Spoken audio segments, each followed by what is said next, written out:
C'est une commune de 1150 habitants. On avait un médecin qui était en place et qui est parti à la retraite il y a à peine 2 ans. On a créé une vidéo qu'on a diffusée largement, mais malheureusement cette vidéo n'a pas apporté ses fruits, on n'a pas eu de médecin pour autant. Il n'y a plus aucun médecin qui veut vous prendre en tant que référent. Ça fait plus d'1 an que j'ai pas vu de médecin, ça fait plus d'1 an que mon autre fille n'a pas vu le médecin, j'en suis plus malade pour elle. Essayez d'avoir un médecin sur Doctolib ici. Allez, vous avez ouvert Doctolib ? J'embête pas les médecins, je connais leur travail, mais on a besoin d'avoir un médecin. C'est pas possible autrement, quand même. Qu'est-ce que c'est que ce bazar-là ? Le point de départ, il est simple. Il est de se dire aujourd'hui, il n'y a pas d'accès aux soins.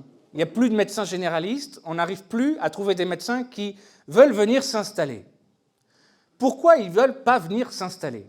Ce n'est pas qu'ils n'aiment pas la campagne, c'est que pour eux, à des stades de leur vie, c'est un engagement extrêmement fort qu'on leur demande et ils ne sont pas forcément prêts à le faire. Ce qui leur fait peur, c'est de venir pendant 30 ans. Ce qu'on veut apporter, c'est une porte à laquelle frapper. C'est ça le soin. Médecin solidaire, le principe c'est très simple. Si on ne peut pas demander beaucoup de contraintes à peu de médecins, on peut peut-être essayer de demander peu de contraintes mais à beaucoup de médecins. On lui dit tu vas venir pendant 1 semaine. 1 semaine par an. En marge de ton activité principale, ou ça peut devenir un mode de vie aussi de faire ça pendant quelques mois, d'enchaîner les semaines. J'ai une certaine culture, j'ai un métier enrichissant, je suis dans le contact, j'ai une certaine réflexion. Si nous, on ne s'investit pas pour essayer de faire progresser la société et d'aider, qui va le faire ? Pourquoi est-ce qu'ils seraient d'accord pour venir 1 semaine ? Parce que ça les enthousiasme. Parce que cette question des déserts médicaux, ça les bouleverse. En ne faisant rien, il ne se passera rien. L'action, c'est la seule résolution. Et nous, citoyens, on n'est pas des responsables politiques, on n'a pas été élus, mais c'est pas pour ça qu'on n'a pas le droit de faire quelque chose. Je ne dis pas que c'est la solution qui va régler tout le problème, mais peut-être qu'en fait, la solution, elle est hyper simple. Il faut peut-être juste qu'on pense différemment.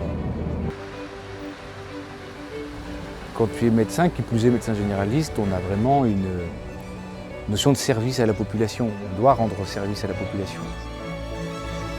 Et je pense qu'on est citoyen, médecin, on est acteur de notre pays. Si on constate qu'il y a un problème, qu'il y a une carence, qu'il y a un manque et qu'on a la possibilité d'y répondre, parce que c'est ça la différence entre nous et un citoyen qui n'est pas médecin, c'est que nous, on a le pouvoir de changer les choses. On vit dans une société, on accepte tous le « c'est la faute de ». Alors, parfois c'est la faute de l'État et exclusivement de l'État, mais j'entends aussi c'est la faute des médecins, pensez-vous.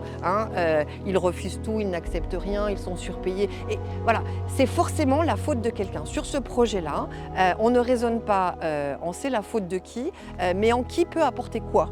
Voilà, donc c'est un peu utopique, je trouve que c'est un projet un peu utopique, mais raisonnablement utopique. Donc on sait qu'on ne va pas dans le mur en klaxonnant. Se dire, regardez, il y a un projet comme ça, porté par des médecins, peut en même temps susciter non seulement des vocations, l'envie de soigner, et se dire à nouveau, mais en fait c'est ça, c'est pour ça que j'ai fait médecine, c'est exactement pour ça.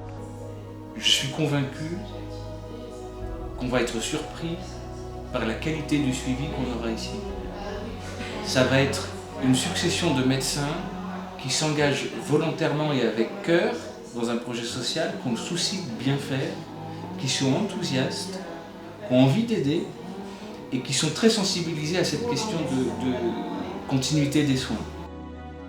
On est content de voir cette attente et en même temps on n'est pas crédule sur l'idée que ça sous-tend un besoin derrière, un besoin, une attente de soins à laquelle on va devoir répondre, une vraie mission. S'il y a 8000 médecins qui rejoignent le projet Médecins Solidaires, le collectif Médecins Solidaires, les 8000 médecins c'est 10% de la population concernée, de la population mobilisable, 10% ça fait 8000. S'il y en a 8000, on ouvre 150 centres de santé. La vitesse à laquelle on va ouvrir ces 150 centres de santé dépend que de la vitesse à laquelle les médecins vont rejoindre le collectif. Parce qu'après, c'est juste une question de personnel, de ressources humaines et d'embauche pour qu'on duplique le modèle. Et ça peut aller très vite. Et l'idée, c'est pas que dans 20 ans, on ait 20 centres, parce que l'urgence, elle est maintenant. Il faut qu'il y ait une réponse solidaire des médecins dans ce sujet. C'est nécessaire.